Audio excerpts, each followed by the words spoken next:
عليكم ورحمة الله وبركاته.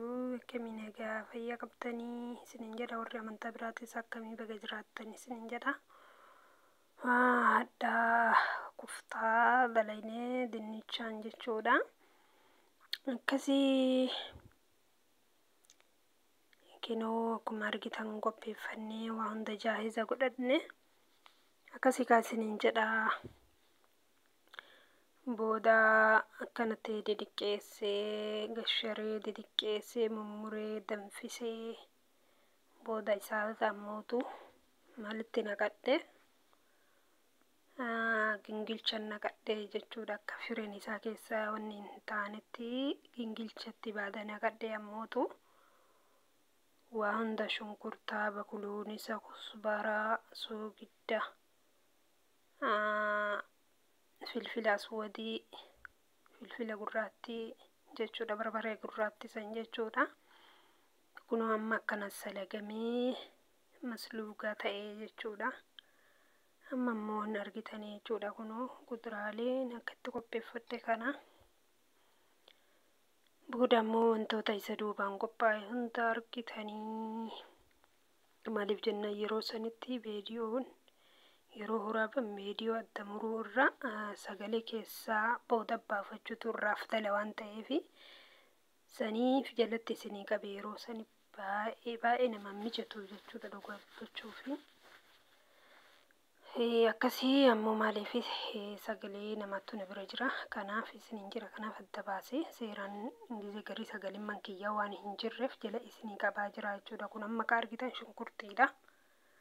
Kunoo dinnicha akkuma argitan gingilcha godhadhe gingilcha keessa wanyaachisaa kan jalaan baasa ka gubbaallee achi wanyaachisee maankaan rigee booda ammootu saanii kiyyatti mijeeffadhe jechuudha.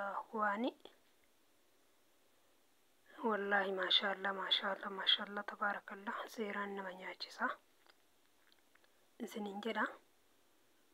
Saa'u kunoo akkana godhee jechuudha. Booda ammootu kubzii fi killee argitanii kubziif killee qixxama kana qixxa tostii yookaan saamuudii isuma kana daakee jechuudha kan irra gangalchisan jechuudha.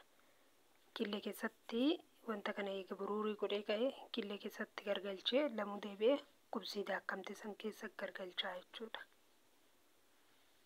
Booda heddumarra kaawwannaa jechuudha.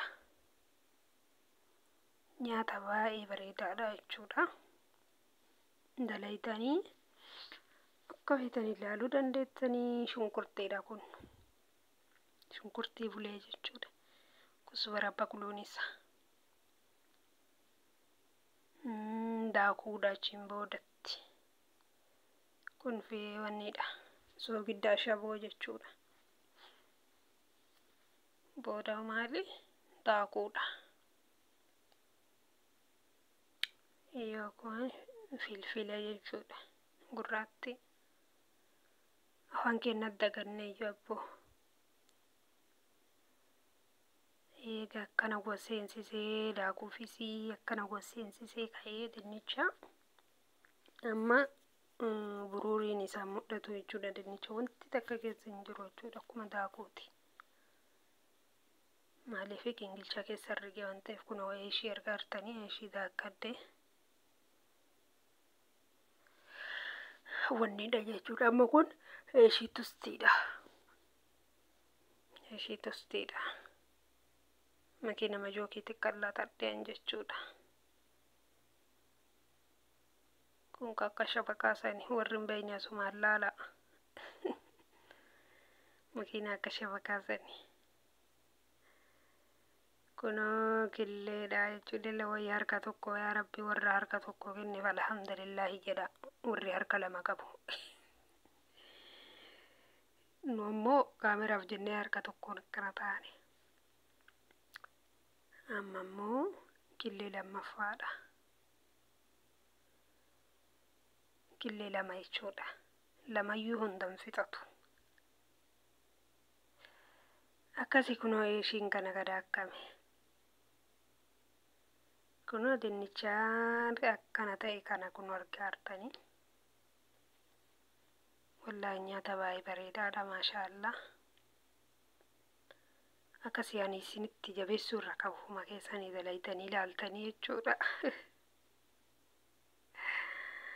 Imala wanta uumuu faaratti jabeessite akka hin jenneef jedhaa waraammaa immoo daddafe kananatti dalaytanii jechuudha borooressa. Maaliif jennaan yoo daakuu dabaltii fi ammallee killee wal qabatuunii fi eeshii goggoituu sayyoo hin qabaatin dinnichi yoosuu garaan isaa dhooyaa jechuudha. Amma koo ol qabsiisee kamii gubzii duubaan ol qabsiifte, gubziin seeraan duubaan qabsiifte jechuudha. Gubzii fi killeen jechuudha wal fudhachiifte akkasii. Amma immoo harkini akkatti geessinillee isin mul'ifnee wallahi waaw akkasii inshallah akka viidiyoon kun isinitti tolu abdii qabaa.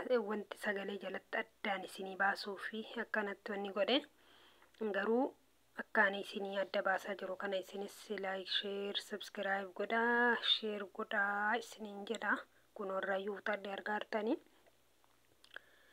akkasii kanaafuu nu jajjabeessaa okowaanii jabeessaa hin jirtanii akka nu viidiyoo gadi dhiisaanii baay'ee dhugaa dubbachuufi garuu ka namni na jala dhufuu namoota muraasa inshallah chaanalli waan harawa ta'eef rakkoo miti inshallah hujuman guddannaa ka Oromoo hundaatu like share subscribe godhaa fi jabeessaa wal bira dhaabbadhaa isiniin jedha inshallah. Salaamu alaikum.